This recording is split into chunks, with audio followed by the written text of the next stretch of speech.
Okay, hello everyone and welcome to the OASPA webinar series on open science. This is actually the second one that we've had in this series. The first one was the economics and sustainability of open access that was chaired by Stuart Taylor from the Royal Society.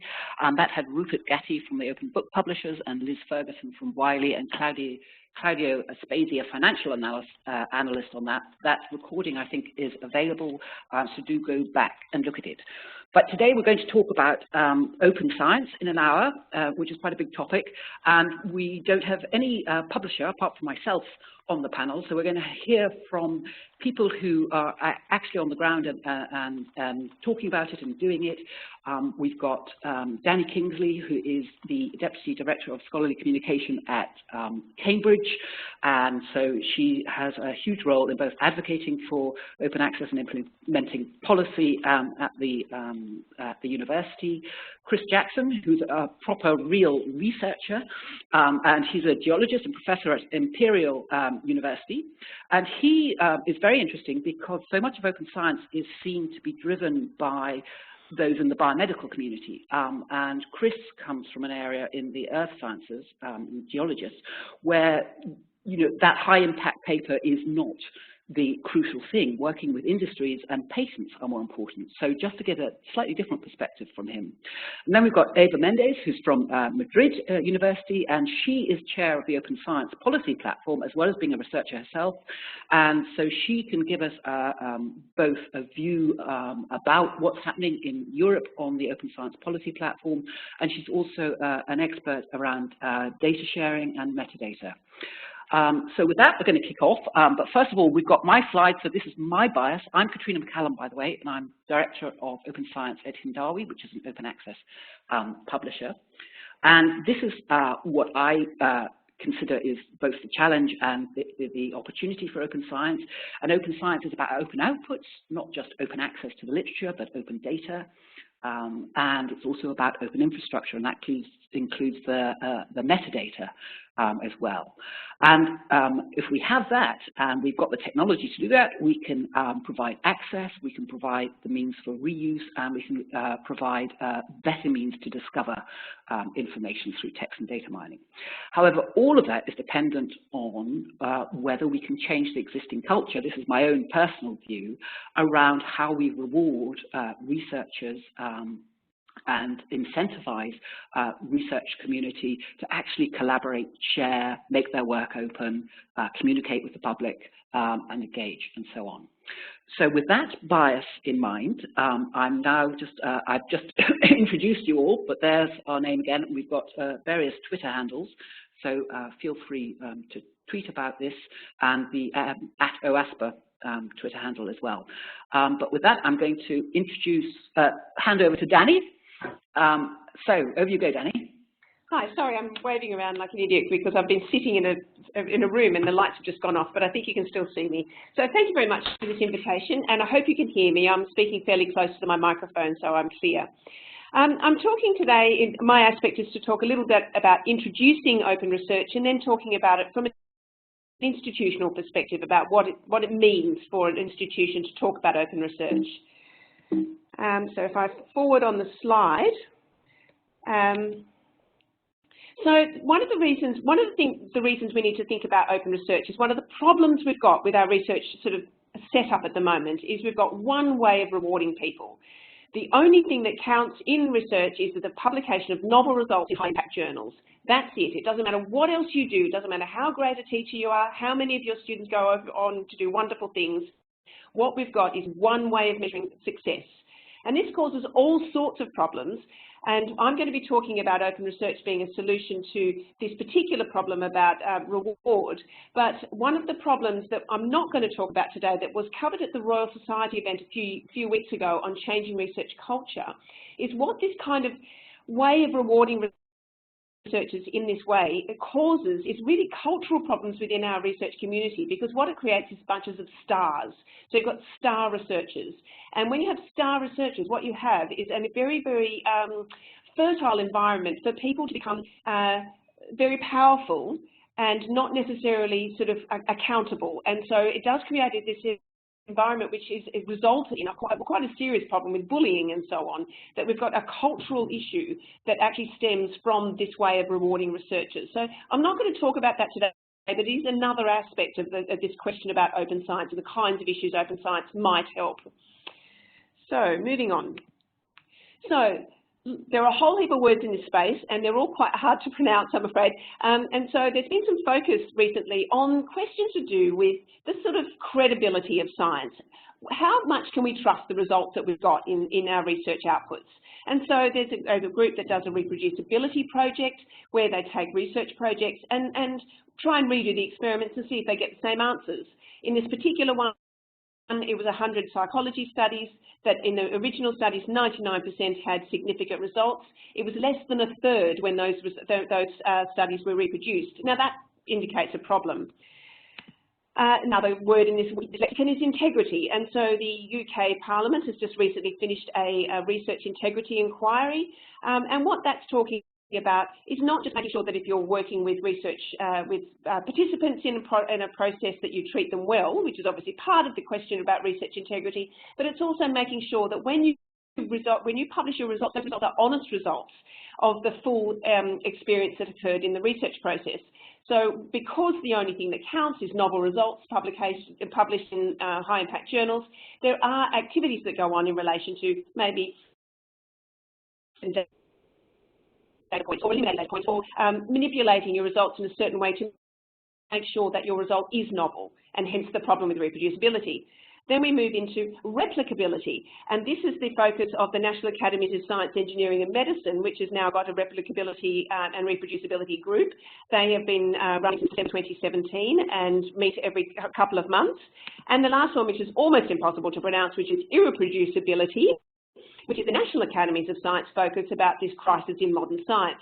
So what we've got is quite a large, high-level interest in the question about the validity of science. And this is really important from a political point of view, because what we've got is we're living in a post-truth world where we're sick of experts. We decide what is and isn't the type of research that we want to have researched or fund or so on. It's a very difficult situation, so science really does need to be above question. That's why this is quite important. So open research offers a solution here, and what we've got in this sort of circle is not one red, but mostly red. So what the idea is that all of the aspects of the research process are in themselves something that is an output, something you can put your name to and can be rewarded for. And so this is the concept of open research, that we actually distribute much more evenly across the whole process the reward and value that we add to things. Now, when we talk about open research, what do we mean? So there's about 90 declarations and position statements from around the world currently on this aspect or different aspects of open research. So if you're wanting to write one, I'd suggest that you go and have a look and choose one of those, because there's no point in reinventing the wheel. In fact, there are so many of them that there's now a taxonomy to try and define the definitions for open research. So we're kind of getting to this kind of ridiculous point, but it's good. It means lots of people are thinking about it. And here's one of the graphic representations of open research. They're often circular. This comes from the Open Science Monitor from the European Commission. It's as good as any in relation to a sort of representation about the kinds of aspects that are involved in the open research process. Now, institutions are really important in this space, because institutions are where researchers are sitting, and particular researchers who are rewarded in this particular way in relation to publications. And so what we really need, and there's a lot of study and research and words that have been written in this space saying it's time for institutions to jump on board. Institutions are very good at not jumping on board on this sort of thing, because the problem is when you've got an international endeavour that's measured on certain standards internationally, if you're one institution and you step out of that method of measurement and try something else, then you're the outlier and you are likely to not succeed in the current arrangement. It's very difficult. We kind of need everyone to jump at the same time. This was a call to arms that just over a year ago, where it was sort of explaining the need for leadership in our institutions to step up and do something about changing the culture here. And what they were talking specifically about is that question that Catriona was talking about, which is rewarding people for behaving in this way, for behaving openly. So from the institution that I'm at, there's a couple of things that have been happening in the open research space. So one was 2 years ago, we're about to come to the end of this, we started an open research pilot. And what we did was we took 4 research areas and pair them up with people in the library community to work together to try and aim to work completely openly, to try and understand what does this mean for them, how difficult is it, what are the kinds of infrastructures we might need to put in place, and so on. Now, it's been an interesting process. In that time, those 2 years, we've had quite a lot of churn on both sides of the equation, which means that the group of people we started with is not the group we have now. But the things that have come out are very much relate to the amount of effort and energy it takes to do this kind of work, and the fact that it is not recognised, and therefore it is work that has been done on top of an already heavy workload. So that in itself is a finding, and we were sort of talking about it, then in some ways it's a null result, but of course, as we all know in this space, null results are as important as positive ones, and so we will be sharing our findings from that experience. The other thing that we've been doing is we've had in this year a open research working group to look at the question of what open research might mean for the university. And as part of that process, we undertook a survey of our community. We had about 500 responses to that survey, which is good, and generally people were positive about it. So one of the responses here sort of talks about that we want our research to benefit the common good, and it's more likely that will happen if people can see the research outputs. So with that research process, we seem to have come out with 3 very clear themes in terms of next activities.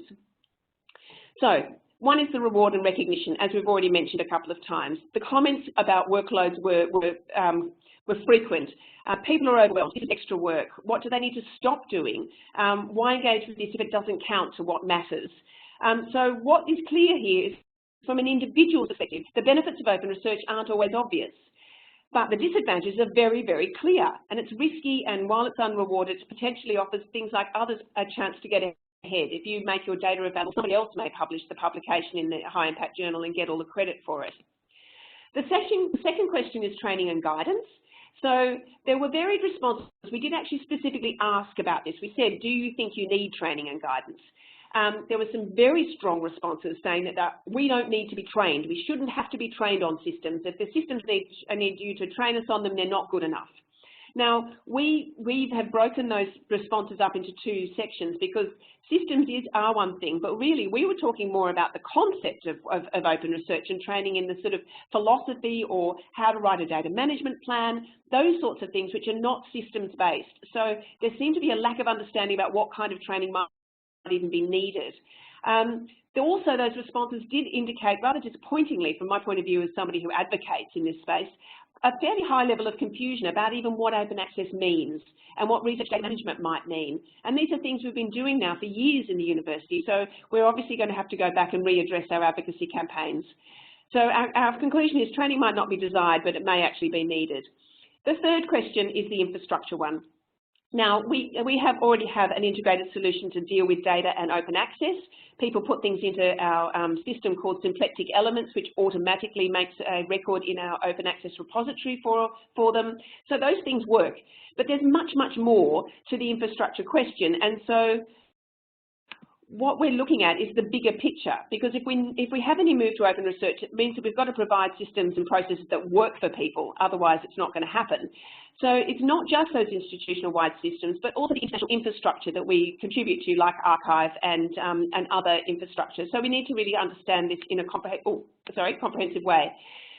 And this last graph is just one of, it's not just Elsevier, this is of Elsevier, but there are other organisations in this space that are doing this consolidation across the whole ecosystem of scholarly communication, where they are, in Elsevier's case here, they bought other companies, retained the names of those companies, so it's not necessarily obvious that they're all Elsevier, but you can end up in an ecosystem which is entirely owned by another organisation, which is dangerous for an institution. So having an understanding of what the infrastructure is across the whole network is really important for the whole open research question, and particularly for institutions. And I think I'm 10 minutes and I think I'm done, so pass it on. Danny, that was great. I just want to emphasize that although this webinar series is called Open Science, Danny very correctly, in terms of English, called it open research, but we're using the term science very much in the European sense, even though we're based in the UK, and to mean across all the humanities, arts, social sciences, as well as the sort of biomedical sciences and earth and life sciences. So without much more ado, I'm going to pass on to Chris. Remember, please do put in your questions into the chat room, and we'll get round to them afterwards. Okay, Chris, over to you. Okay, thank you. Thank you. Just wait for my slides to come up here.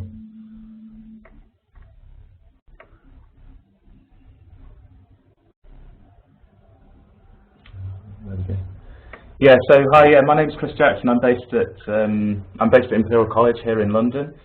So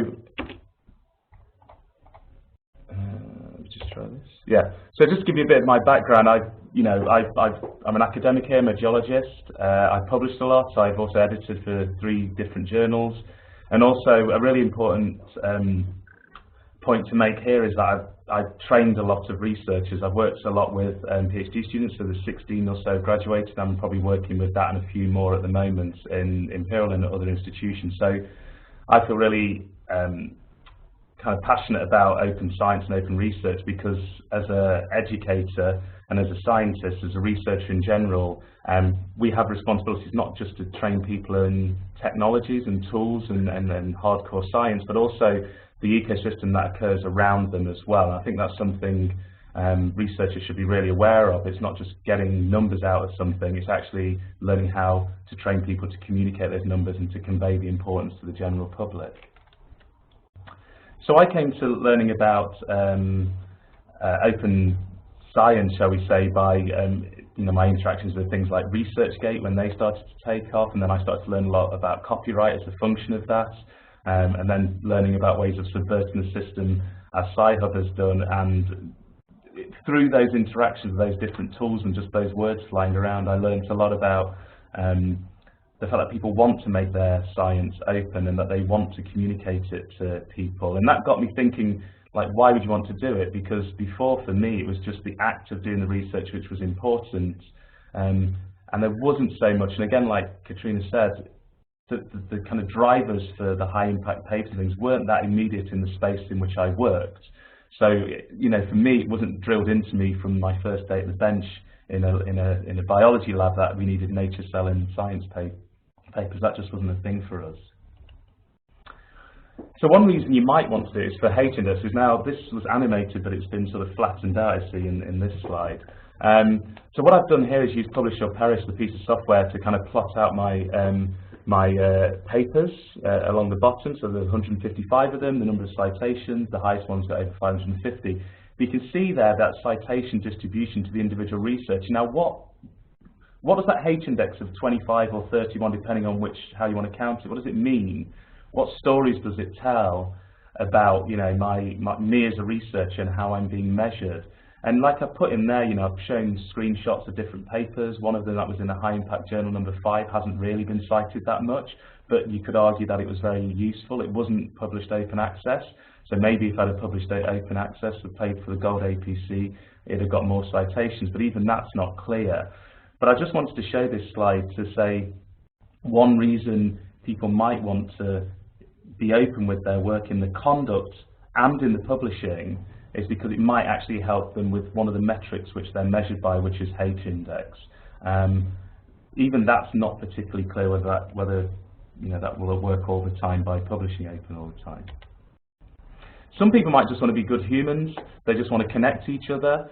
So there may be motivation to share things because it's a signal to your community that you're open for engagement about your work whilst you're doing it and whilst you're publishing with it. And I think that's really important, to send positive signals to say to people you're open for business in terms of work, because the fear of being scooped, as I'll come on to later, could actually outwardly project a view of yourself which won't be conducive to innovation and interaction and collaboration in the future. So actually there's a kind of human benefit to being open in practice and in publishing as well, and I think that's something which should motivate us to want to do it. What's stopping us from doing it? Well, it's kind of, I think Danny used the word, who wants to jump first. It's like the penguins on the side and the promised land is in the water, and then open access is the big, the leopard seal. Well, that's not a leopard seal, but yes. there's a fear there that if you make that kind of sacrifice of being open, you could get scooped, or it's not being measured, or indeed, like Danny referred to, there's actually a time sink potentially in training myself in all these words and these tools, and actually kind of learning how to get an ORCID and things. Even that is revolutionary for some people still. So there is a lot of fear, and it is kind of safety in numbers as shown in this picture. Until people start to go either the institutional level or the department level at the individual level, it's going to be very hard for everybody to reach probably where they absolutely need to be. Another barrier is simply money. Financially, being open can be very costly for the researcher, and this is not simply related to say APCs related to publishing in full open access journals, because there are diamond options, but I'll refer to that in the next slide. But also financially means that being open is almost a geographical privilege at times, that if you have the money in certain parts of the world, or you have a certain institutional structure around you, it's very easy to do that. And we think of it as being like the global north and the global south, but actually I speak to colleagues in Italy and Spain and places just across the water who have hardly any money at all, and the idea of trying to publish things openly at £1,000, £2,000 for a gold open access charge is just not possible for them. So how do I, when I'm trying to hire them, how do I judge their candidature? How do I assess what access they had to finances and what their institutional culture was when I'm trying to determine whether they're any good and I should hire them at a postdoctoral level or PhD level, even as a colleague? Another concern is, again, how we're being measured. There's a lot of fear about the high impact, novel papers in high impact journals. So there's a lot of, kind of a lot of inertia towards openness, because it can be costly, it can be risky, it can soak up time, and I'm being measured by this thing over here and not by this openness index, which I can't really put on my CV as a reason to hire me or promote me. But maybe that's something like Danny showed in the wheel. There's lots of things that happen to make great research happen, and we need to be better, I think, at measuring all of those things and rewarding all of those things too. This slide, the animation's completely gone, but this was to say that a lot of the discussion around open science and open research is based around governmental bodies and policies implemented by government bodies like NERC and Wellcome. That's very important, but there's a huge amount of the academic community, let's say, who are funded by industry. So Exxon, Equinor, Maersk and Rolls-Royce, who do other things. And those research funders don't have a moral obligation like the governmental bodies who take taxpayers' money. They don't have that obligation to give us academics money to kind of conduct open research, make that research open. Often it's the opposite, right? It's actually very sensitive data, very sensitive information, very commercially important to the company. But even when we get to the publishing stage, they're not going to pay those additional costs. So I think the conversation that's often done around the governmental bodies and Plan S, it's interesting when you go and speak to some of the applied people, this is a completely foreign concept to them, that they would have to do this. And do we go to our sponsors and now ask for an extra £100,000 to publish in certain places? How do we do that?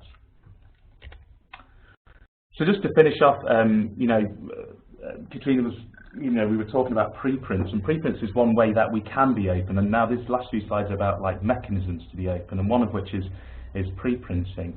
Preprinting's got a lot of support, as you can see here. I've just put up a couple of names from funders who value preprints and actually encourage them in support of applications for funding, but also at major institutions who also support the use of preprints when applying for jobs or promotions to demonstrate work.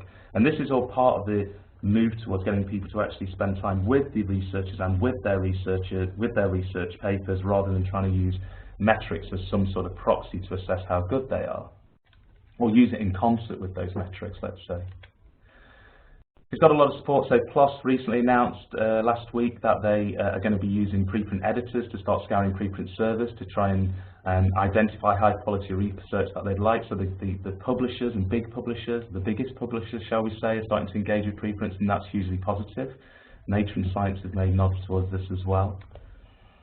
And to that end, I was involved in the setting up of Earth Archive with people from ESIP and the Centre for Open Science, as well as the preprints for Earth and Planetary Sciences. It's doing very well. We've just published a paper on Earth Archive, which is currently under review in a journal about our first year. We've had over 500 submissions, and what's been surprising there is the number of preprints. In the graph at the top. You can see the blue portion of the bar. So we've actually had way more preprints being posted than I thought it might be more of a postprint archive.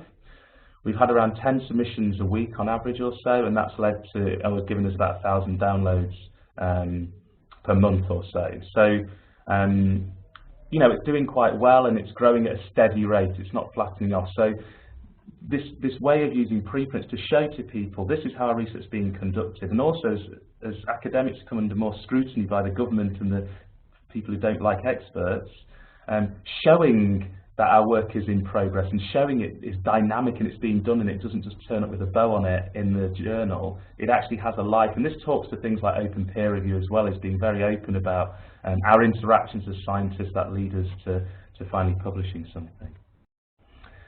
Just the last couple of slides. So geographically, Earth Archive has kind of obviously had a very strong footprint in the US and the UK. Clearly there's issues on this graph that we are failing to reach certain bits of the world. And what I'm interested in there is what's the incentive structures there for being open, and why have they, at least so far, in certain countries where there's big populations of scientists working in this space, why are they not using it? What are they being told about what's important, and what fears do they have, which are not obviously as apparent in other parts of the world that are shown on this graph. So that's everything from me. I hope that kind of touched on some of the things Catriona and the folks here wanted me to talk about, and I think it did link into some of Danny's as well, so thank you. Thanks very much, Chris. I think it talked about lots of issues. One of the things is the international nature of research, the fact that research goes beyond government funders, and in industry there are different issues, and how does open science engage with that, and the role of the individual researcher and the perception of what they see as open, and also the fact that there are researchers like yourself doing grassroots movements, setting up preprint service that see the benefit of different parts of open science. And yeah, I think there were loads of issues. So to move to Spain, we're going to have Eva talking about moral policy. And I just want to say that we have, at the moment, 145 participants on this webinar. Many of them are not from the UK or even from Europe. They're from all over the world. So many thanks for joining in. Eva. Hello, good afternoon, everyone. I will try to do in 10 minutes, but I cannot talk so fast in English as you guys, as you are native speakers, but I will do my best. Well, what I'm going to, can I control the slides myself? Yeah. Okay, yes.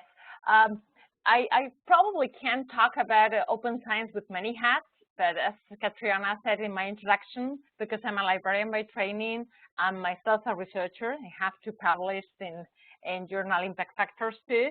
I'm an open science advocate and the chair of the Open Science Policy Platform, but also I have a role in my institution to make the policy at political level in my university, and also representing the Young European Research University Network, that we are universities younger than 50 years old in Europe, that we think that it's easier for us, since we are born with the web, to change the mechanisms of measuring science and things like that. But what I'm going to put in my head today is the role of the Open Science Policy Platform, because I'm currently chairing, and I want to tell you what is my view, what is the view of the Open Science Policy Platform that we call the Practical Commitments for Implementation. I was laughing out loud when Danny was saying that there are 90 declarations on open science, because I invented the other day a hashtag in Twitter that is yet another declaration. Because it happened to be that for me, declarations is something that we said in Spanish, a toast to the sun. You know, it's something that we all agree about that, and we are very happy about the principles, but we are not going to implement it. So I want to move this forward.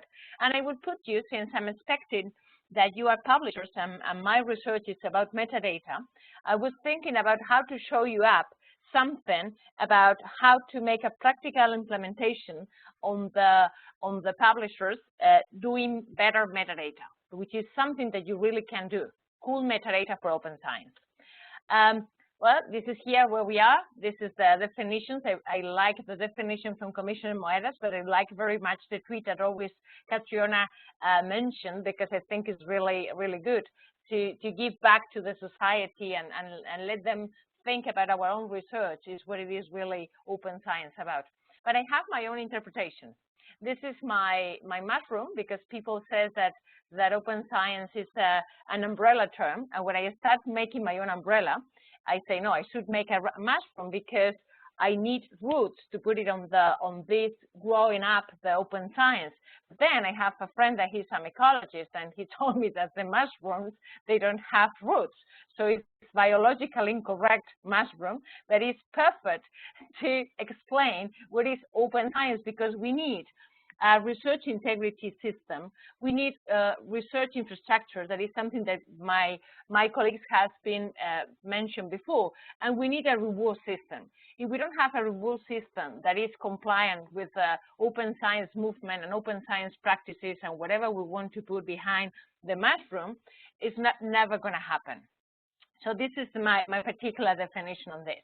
Well, this is the Open Science Policy Platform. This is the picture of the previous team. Now Catriona is also in the team, and I'm very happy about that.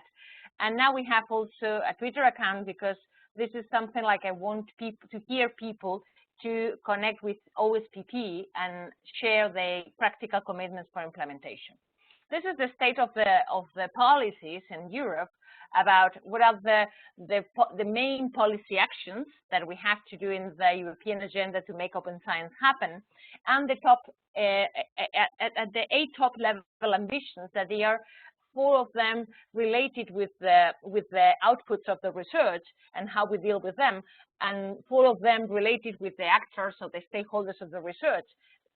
For example, the reward system, that is the key issue that we mentioned before. And in the first mandate, we did a recommendation that probably you heard about it, and then if not, we will tweet the links. And we have these recommendations on the 8 principles or the 8 pillars of the open science: research, rewards and incentives, research indicators, future for scholarly communication, European Open Science Cloud, third data, research integrity, skills and education, and citizen science.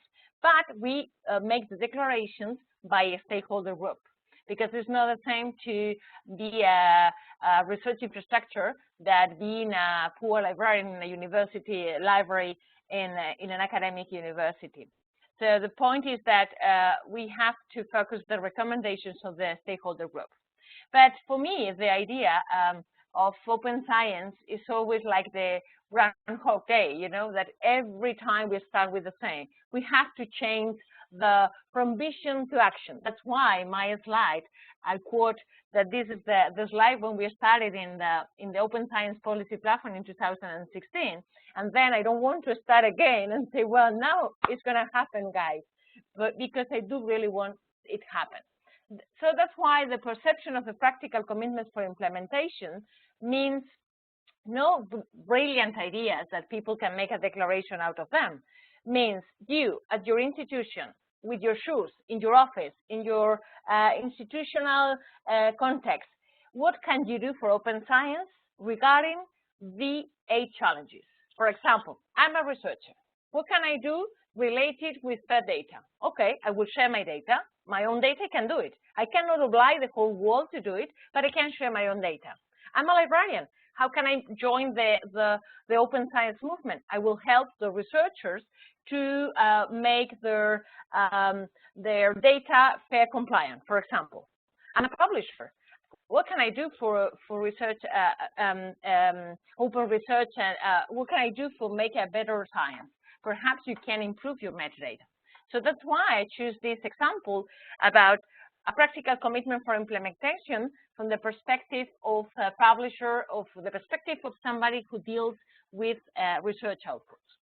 So for me, metadata principles to make cool metadata for open science it's something that adapting what are the metadata principles from research data. And one of them is be very conscious that the only difference between metadata and data is the mode of use. And also, we have to use metadata not only for publications and data, which is what we are doing usually. We need to put metadata to the users, to the server services, to the authors, to the computer resources, everything. And also, the metadata is not only for information retrieval. It's also for provenance, quality, restrictions, and also is to make a relationship between the users and the outcomes. And also, metadata in this context of make open science or better science, because for me open science is just better science, it has to be the machine understandable and as well as human understandable metadata. Because if the researchers, they don't understand what metadata are for, they will never use it properly. And also, we need to manage metadata that they are relevant, not only the features of the publications, but also the research proposal, the funding, the project information, the research outputs, outcomes, etc. Because sometimes when we try to use metadata, it happened to me in my own institution. I was trying to measure the level of openness of our own publications, and I couldn't because I didn't have enough metadata to measure, for example, the publications that they are attached to a very particular funded project. So we need cool metadata. And what are cool metadata? Cool metadata are those that they are rich and structured. So that's the willingness that we have in the information retrieval system, in the publisher environment to make better and rich metadata. And also, what does it mean to make richer metadata? Make metadata complete, consider the provenance of the metadata, make metadata accurate, conformance, not only conformance with the standards, but also conformance with the expectations of people that they are using the information. And when you are in an open science environment, your user is not the researcher, is not the librarian, is the public at large. So the metadata in the open science world should meet the expectations of the user, of the citizen. And also we have to follow up with more principles that they are more like technical principles, like consistency and coherence with the standards, that the metadata should be timeless, should be accessible, and should be open. This is a crucial issue because I'm a really fan of the open citations project, because the metadata, they are not part of the article, so we have to share the citations of the article because those are metadata that could be shared. So there are challenges ahead, of course, on the practical implementation of good metadata or cool metadata for open science. And one of them, the most important one from my opinion, is to avoid what I call the toothbrush effect. The toothbrush effect, when we talk about metadata, is that people think that metadata are like the toothbrush. It's a very good idea, but everybody wants to use their own. So the problem is that we don't need yet another metadata standard. Since we don't need yet another declaration, we need better declaration, better metadata and better science. No more declaration and no more standards.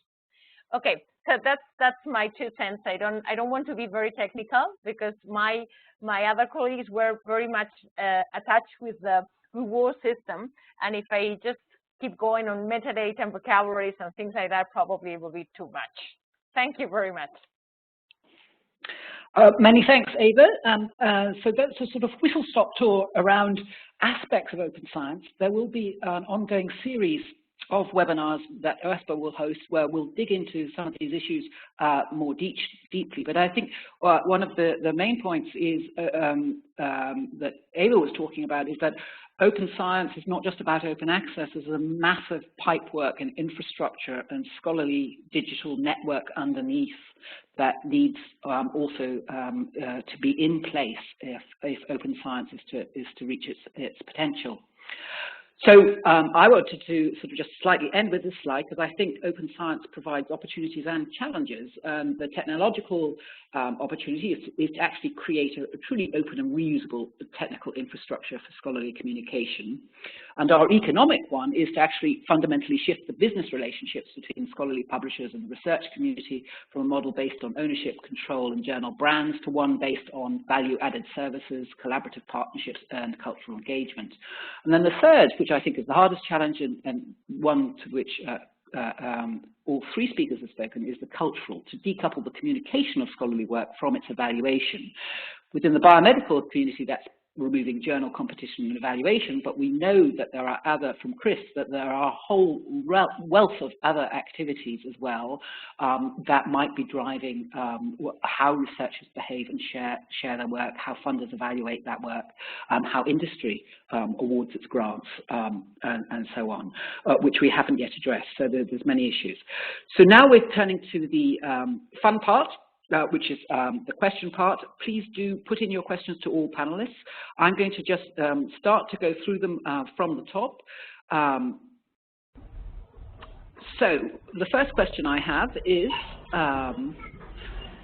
what is El-Nefra, please?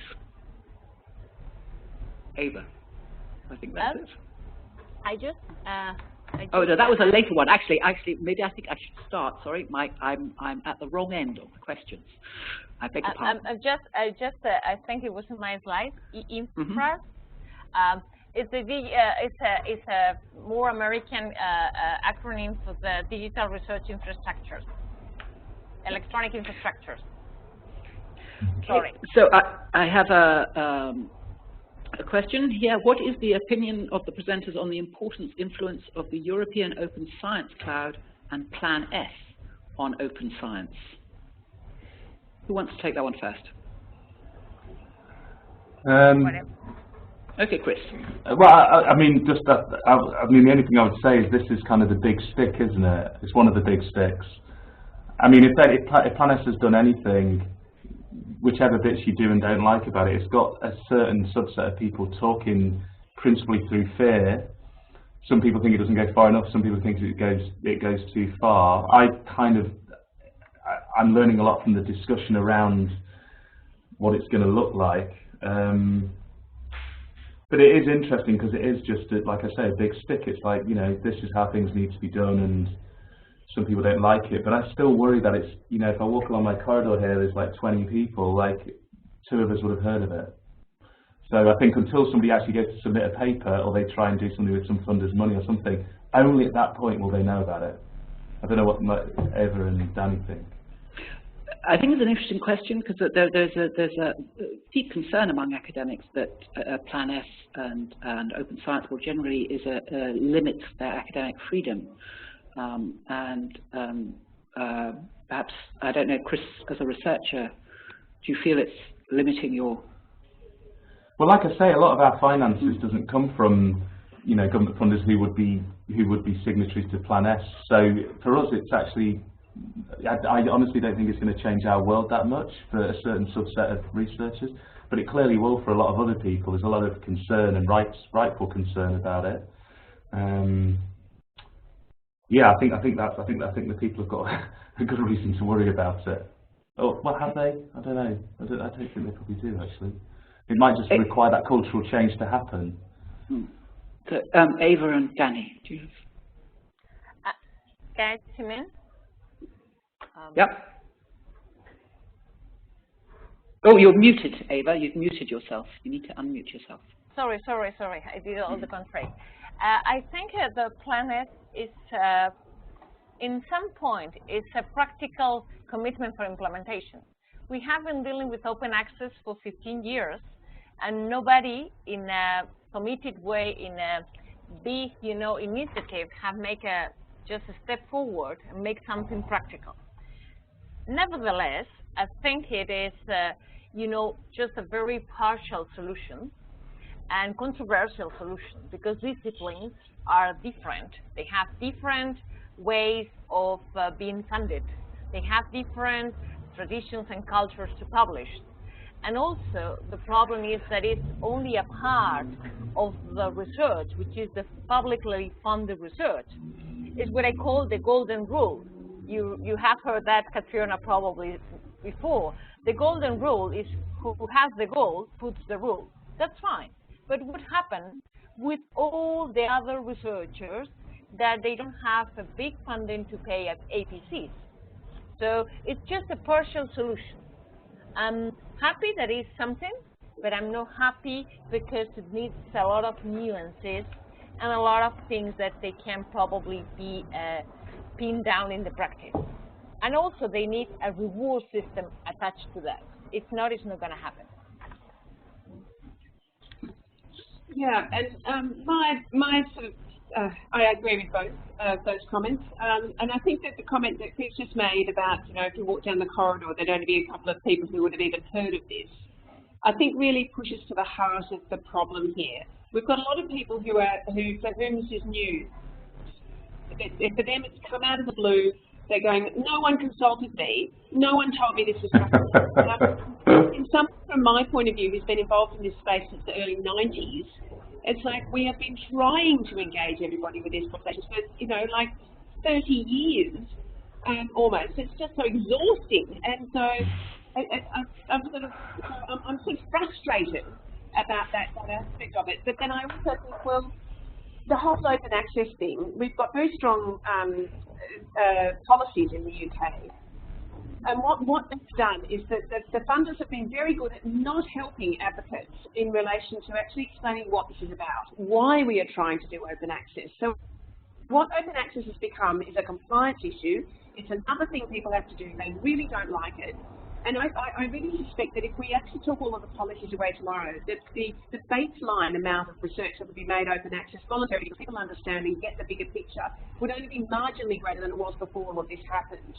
So I do think we're kind of missing a trick on what this is about, why we're trying to do things, bigger picture thing. We get stuck on all the detail, the technicals, and the whole question about academic freedom. And in fact, something that occurred to me, and I put out on one of our discussion lists this morning, we haven't got to the bottom of it, is the vast majority of institutional funds, not the ones made by the funders, but institutional funds for open access, don't allow payment for hybrid open access. So they've got an internal rule within the universities. Now, why is that not considered to be a restriction on academic freedom? Why is it all right for an institution to say we're not going to use our money for hybrid, but it's not okay for a funder to do so? And that's kind of an interesting thing to think about. Yeah, very much. Okay, I think that there are lots of questions, and hopefully this ongoing series will address some of these, and I think that we intend to have one about the evaluation culture in depth at some point. I just want to take a question from Canada. Here in Canada, the funding councils will soon require research data management plans, including open data, from all their grantees. On top of the existing requirement for open access of articles, this should put in place all the requirements for an open science environment. But nobody is talking about it, and nobody seems ready to capitalize on open science. What changes should I expect to see? Are universities ready to do research in silico, or is this just going to be another administrative hurdle? Penny?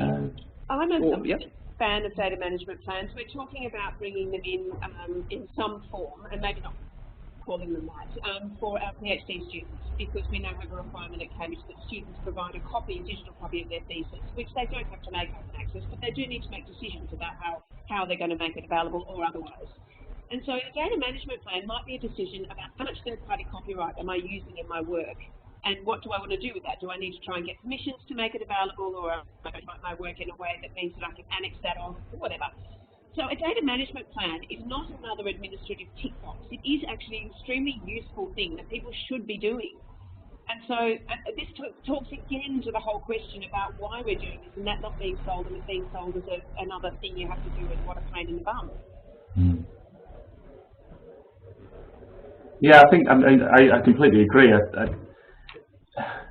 You know, the work we do, and I can see why from the question as it was posed is I could see why the government want to maximise the investment, not in the immediate short term with the research that's conducted, but in the long term, right? So there's an aggregated benefit of the money they invest in a research project. The data arising from that is then made available to future people who are recipients of funding from that same funding body. So I can completely see why the responsibility is on that bigger body to kind of want to make sure we conduct ourselves in the right way. Because otherwise we're very much like, okay, 2, 3, 4, 5 year time spans. People are coming in and out of the building. We don't really know the data are. But I can see why the funders want it. So I think it sounds like a very positive move in Canada, at least from what the question said. It is, and I think much of open science is actually about aligning different jurisdictions, different organizations, because none of this can be done unilaterally, because research is a global enterprise. I have another question which slightly shifts the perspective. This one says, I was curious to hear Danny say we should beware large companies in this space, but then cite the symplectic elements used to coordinate research outputs. Should we be pushing for open source tools rather than commercial ones? Okay, so yes, no. The reason why I showed that all in one picture is basically that we should be aware that that is a potential scenario you could end up with.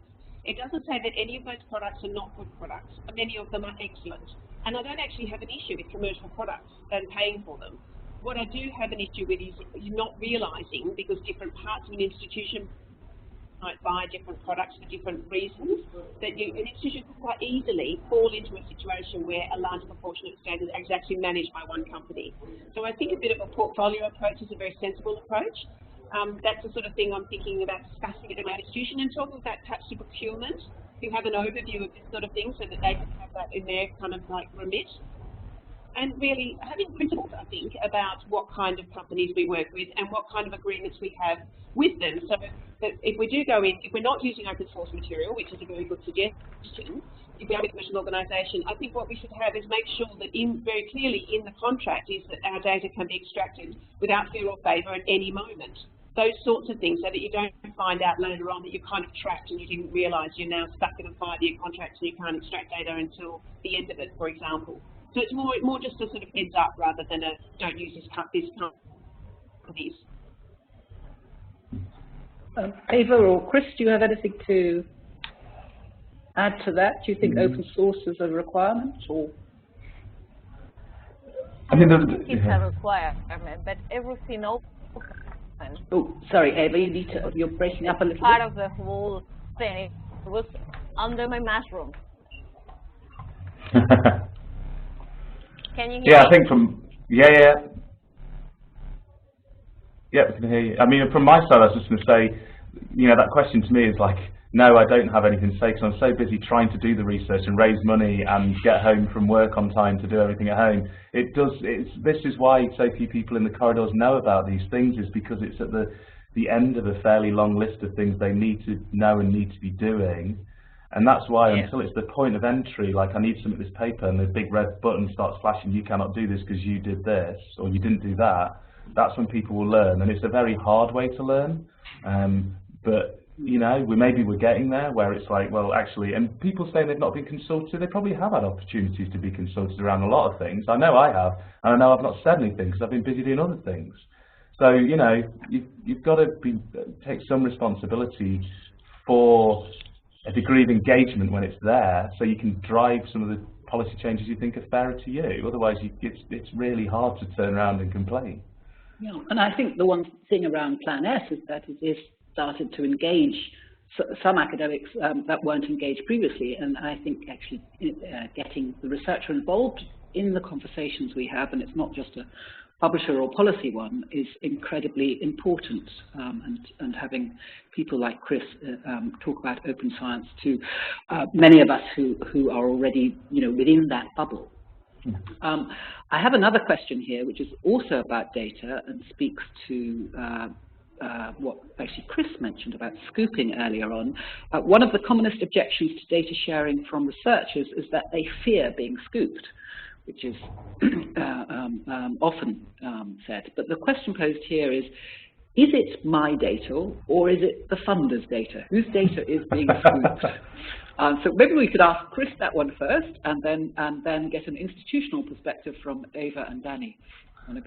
Yeah, I have absolutely no idea, actually. It's a very, very good question. I'm not sure whose data it is. I generated it, but often it's an overlay bit of data on some data a funder has provided me in the case of the sort of work I typically do. So it's a composite data set. The darker side of me just thinks this whole scooping thing is a bit like the boogeyman, like don't look under the bed, don't look in the cupboard. Everybody's heard about scooping. I'm aware of like a handful of cases where people have been scooped. I'm not sure of any long-term studies where they've looked at how many people have been scooped. I'm aware of lots of stories of people who've had great collaborative experiences from a result of sharing their work and engaging with people. That's an anecdote as well, right? But I've heard a lot more of those stories than I have the other one. So I always get a little bit frustrated when it's like, oh, people are going to steal my data. I think fundamentally most people, even in hyper-competitive environments, are not bad people.